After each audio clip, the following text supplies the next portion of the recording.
I'm into that. Are these lockers pretty big for what you had in your high school? Our lockers were minuscule. Mine were tiny. They like a textbook is like, you know, 80% of the locker space for sure.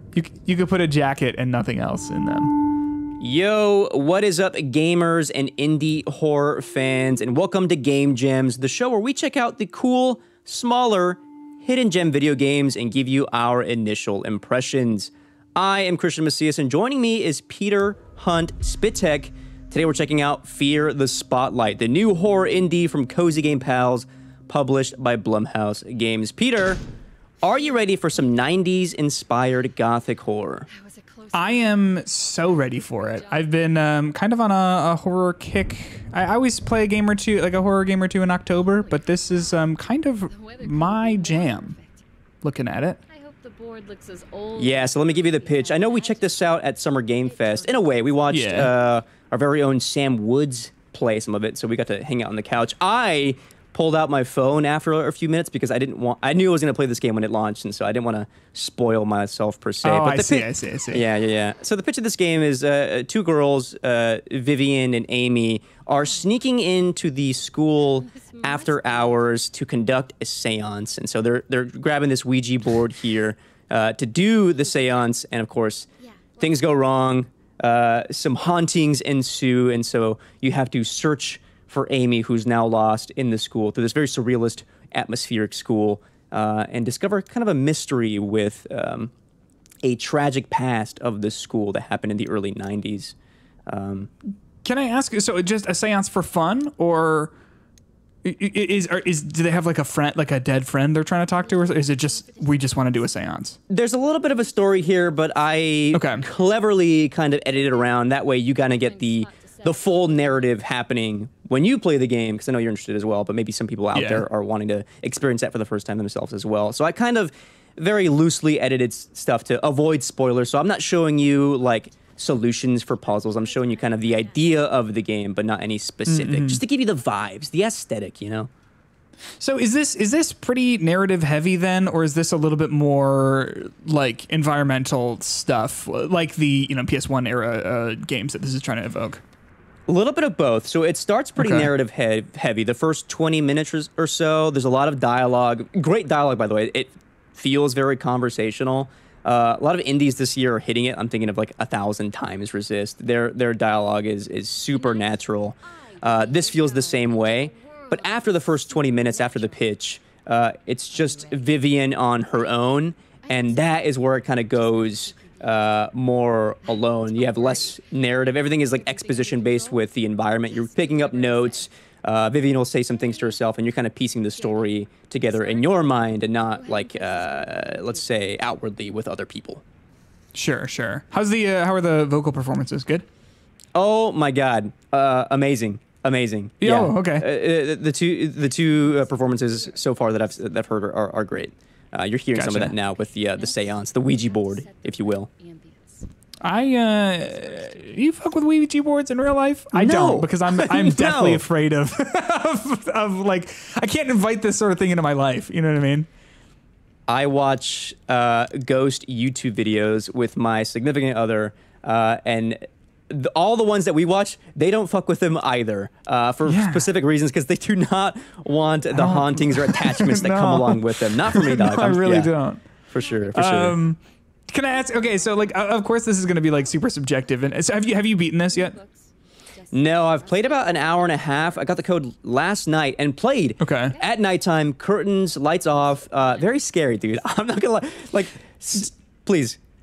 So that was the question about like, it's subjective. Like something being scary is subjective. Obviously, this is a horror game, so it's trying to be frightening. But like, how effective is it? Is it pretty upsetting? Because the PS1 aesthetic thing to me lends itself to being just a little bit more scary, because there is this like sort of like implied jank to it, and like there's a little bit more information that's like being filled in by your mind. You know what I mean? Dude, you nailed it. For me, like, when games lean more toward the impressionistic art style, they tend to get me more than the realistic ones. And it's so funny to have, the Silent Hill 2 remake come out at the same time. I've got Silent Hill on the mind a lot. And this takes inspiration from games like Silent Hill, where the horror, and this is in the promotional material, they have in parentheses, no jump scares. This game is not reliant on those. It is all, that's cool. Yeah, it's all mood, it's all atmosphere, it's all sound design meant to unnerve you, and it excels at that, dude. I had to play without headphones because of my capture software. So it's all coming from the speakers and then my actual DualSense controller. This is on PS5, by the way. And it got me, man. It made me look behind me a couple of times while I'm just playing the opening. It's very good. Is you said the DualSense, does it use like that 3D audio thing? You mean like haptic feedbacks where you're hearing like raindrops patter or whatever? Yeah, or even is it using the speaker coming out? You know what I mean? It's the speaker, it's texture. So when you're interacting with puzzles, you'll go like first person, and most of the interactions with those are coming through the speaker, so it feels very present, as if you yourself were there solving them. So that's the additional layer of texture that's happening there. See, that's cool. So is this more like, would you say, you know, this is going for that PlayStation 1 aesthetic, or is it more like PlayStation 2? No, this is very much low poly PS1 style. Yeah. But is it? Would you say it's more Silent Hill or more Resident Evil? Because I feel like those are the two that like games of this nature, like Crow County, are also going for. Like it's either one of those two. You know what I mean? Yeah. No. I think it leans more towards Silent Hill than Resident Evil, only because I'm glad you brought this up. For me, when I think of Silent Hill, there's definitely combat, but the combat feels a bit more de-emphasized, maybe a bit more depowered than your Resident Evils. And so far, from what I played in this game, combat is non-confrontational, meaning your objective is to hide, and you'll see some of that a bit later on in a few minutes. Either hide or run, and not face like monsters or whatever head on. Yeah, more Silent Hill inspired than Resident Evil. So is there combat in this or not at all? Not that you've encountered, at least? Not that I've encountered so far in the first 2 hours. See, I don't mind that. Ooh, that was good. See, I don't mind a lack of combat in a game like this, especially if it's trying to go for more of a mood and a theme, like more thematic elements than something like that. Just because, like, as you said, like Silent Hill was able to get away with it being, as you said, de-emphasized, and that worked out just fine for it. I'm gonna be very curious to see how you feel about some of these like kind of surrealist horror coming up, because I think this is what is so strong about the game, the kind of sway into more of the, like, you know, the uncanny and things that should not be where they are. You know, this hallway did not look like this door was not here. These things should not be present in this library, and that feeling happens all the time in the game, especially in this sequence from the beginning. This is probably the longest sequence that I have unedited in this clip for you today. Oh, and it is dark. It is dark, blacker than black corridors over here. Yeah, for sure. See, that's like, to me, what I can appreciate though is that, like, if the game is true to that commitment that you were talking about like no jump scares, then it being this dark is, I mean, it's almost even more scary, because it's like, okay, nothing's going to jump out, but like it means that, okay, well, I still have to walk. You know what I mean? Nothing's going to jump out at me, but like I've got to sort of dive deep into whatever is going on here. Dude, if I may, and the thing about, like, listen to this. There is something out there in those bookshelves, and like you have to walk out there, man. And I'm trying to find a way around it. You know, you have to go. The thing about this aesthetic, we just pointed out, is because of this like added, it's not quite CRT, but there's a little bit of a, you know, almost static. There's a texture. There's fuzz to it. It makes kind of, it's the same way I think about Silent Hill 2 is, there are things out there, maybe, right? But it's what your mind starts to project as what you think is out there that starts to become the horror. You start to maybe identify shapes that might be objects, might not be anything at all, but it starts to play tricks on you a little bit, and the horror like kind of reaches out beyond the screen into from our own mind in that regard. Yeah, cool stuff, man. And you also cool stuff. you also sort of like, because there's that fuzz, that static, that whatever sort of texture, like sheen to everything, it kind of looks like everything is moving all at once, and so it really plays into what you just said, like the eyes playing tricks on you. What's that? When you get your hands on the sticks, you'll notice if you just stand still, even when you're moving too, there's a subtle camera shake that's happening. It's third person, but there's a little camera shake happening at all times. And it's so subtle, you almost don't notice it. But what I think what that does is add just that little extra smidge of disorientation that I think you want in an atmospheric horror game like this. Look at this environment, man. This is cool. This is really cool. I like when a game is fine with moving away from and just like constantly turning left. Is fine with moving away from realism and dips into that surrealism. Just because that's freaky. And I think this is the perfect style for something like that, right? Because if you were going for like a fully realistic style, it sometimes is going to not make sense as to what you actually have, it's just a lot more believable with this. Oh, geez. Is that... She really does look like Daria. You joked about that earlier, but I don't know if that was on the recording. It's the glasses. It's the glasses and the hair. Yeah. And Daria rocks. Daria's great. No, Daria's really good.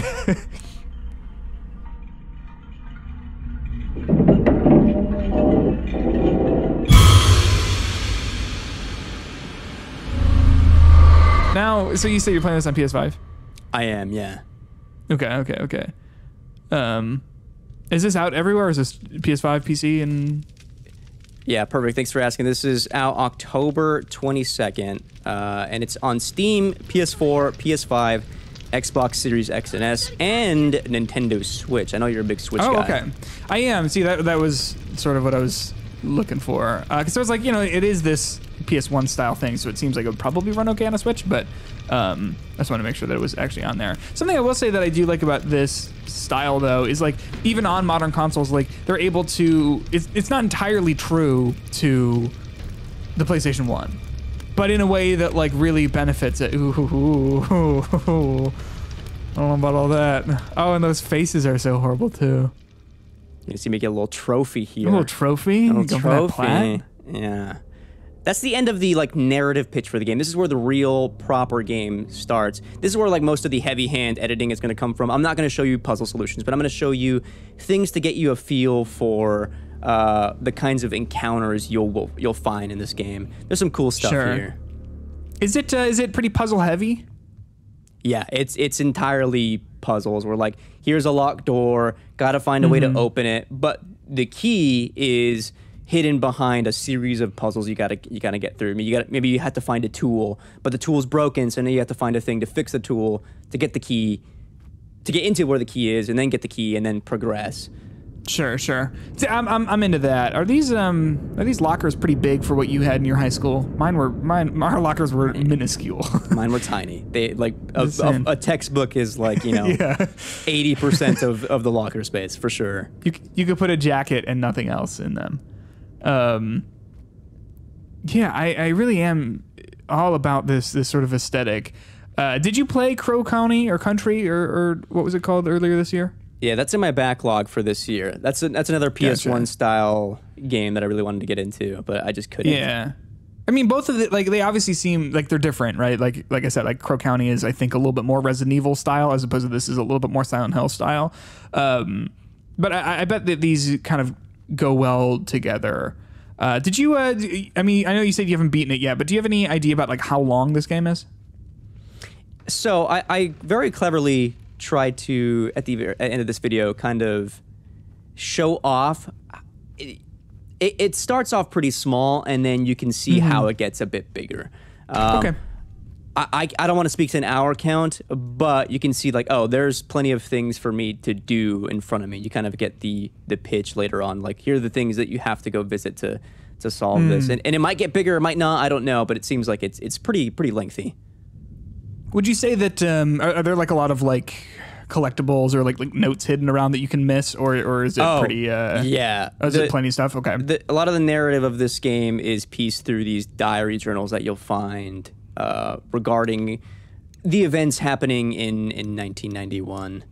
That you're kind of figuring out what happened. May or may not contribute to the hauntings of the Ouija board.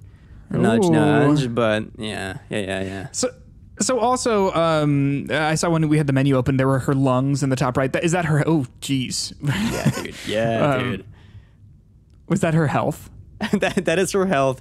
I like that. You'll notice me. I'll take a little hit earlier, and I'll need to get some of that health back. But you find inhalers around. Our character is asthmatic, as I was as a child, and that is how you recuperate your health back. I always like when games do something kind of fun with that, because like But- it doesn't make sense, but it's fun. Yeah. The added texture to this is when you are hurt, Vivian will breathe differently because of her asthma, Oh. adding an extra tension to the sound design because she's like breathing heavier and you feel a bit more tense. Sure. Oh, is this the titular spotlight? The titular spotlight. So, I mean, I imagine that this guy makes a little bit more sense in the context of the game, or is this just he shows up and He just shows up, you know. Okay. Does Pyramid Head make context in Silent Hill when you first see him? no, he just shows up. He's very upsetting And to look at. intimidate. Yeah. If I can, by the way, please don't judge me. I I messed up my timings on evading this spotlight, Ooh. dude. You're gonna see me maybe take a hit. You know. I'd say this: people judge. It's hard to record yourself playing games. Like it's actually like you don't Yeah, ever think dude. about it when you're like, oh man, like. So what happens if he sees you? Is it just a game over, or are there ways to? Oh, you'll see. Oh, you'll see. Okay. Trust me. Okay. He got you pretty good. Oh my gosh. Oh yeah, so that seems game over. Oh, it's not. No, it was not. It was. I thought it was. I was like, oh my god! I freaked out. Ran right back to the trash can. Well, I can appreciate. Yeah, I hate a stealth section that like auto fails you. Sure. I think there's a way to balance having the tension. So is using the inhaler, is that like a one use only, or do you just have Single that in use. your inventory? Yeah, Single okay. use. You got to find more inhalers around. Sure. What's the name of this main character? Vivian. Vivian. Does she have a lot of depth there, or is she, or is it the sort of thing that like kind of unwinds as the story goes? You mean in terms of like, is she a three-dimensional character, like off the bat? Yeah, that you yeah. yeah, no, for sure. I think that I excuse me. I kind of didn't show off much of that, but the beginning very much leans into these characters, Vivian and Amy, being different from each other. One's a bit more brave, one's a bit more reticent. In her, like them doing this thing, and Yeah. I think the dialogue reflects that really well. You see me run away from here. Yeah, just like blitzing it. That makes sense. This guy and won't leave you alone. Vivian will talk to herself in a few moments, and you get a little bit more of her like characterization there as well. That I think really plays well into who she is and how she feels regarding the situation. It's good stuff. Sure. So do you think, so this is the first, as you mentioned at the top of this is the first game from Blumhouse Games. Do you think that this is like setting a good precedent for what we can expect from them? I think so. Their approach to movies is finding very unique stories you may not find with other like major publishers in the Hollywood space, and I think that approach to games is it's paying off already. This is their first, their first game that they've published. Cozy Game Pals, obviously, much credit to them. This is their first major game as well. They've done some smaller titles, but yeah, I think Blumhouse has a real eye for the kinds of games that they want to be publishing for the larger market, for sure. Yeah, because I know that their like film model is a little bit of like, I don't mean this disrespectfully, just like kind of throw whatever you can, like and see what sticks, But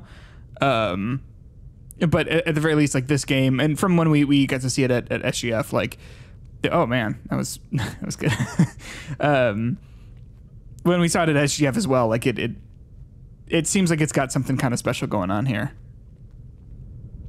A little trophy. Ooh, a little trophy for following being up with brave. that, huh? I'm brave. I'm a brave Yeah. boy.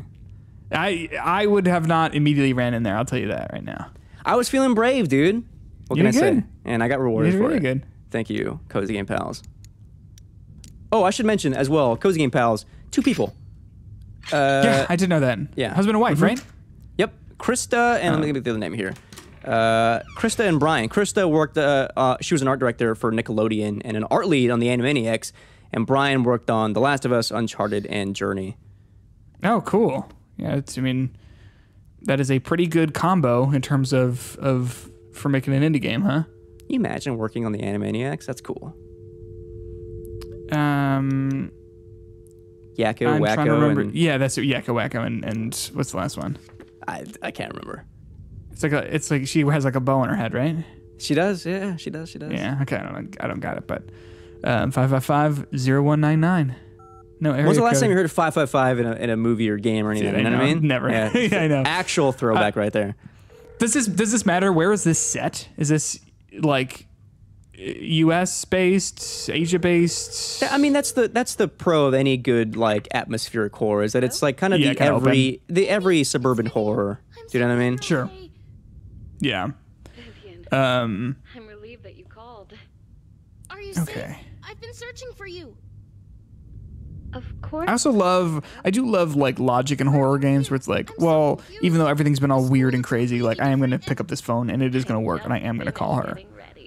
Yeah, absolutely. And I mean, the fact that it's a payphone means it's probably set in what, like the 90s or so? Or is that also Yeah, kind of ambiguous? the hard date is I think sometime in 1991. Don't worry. Okay, yeah. Yeah, Everything is going to be spectacular.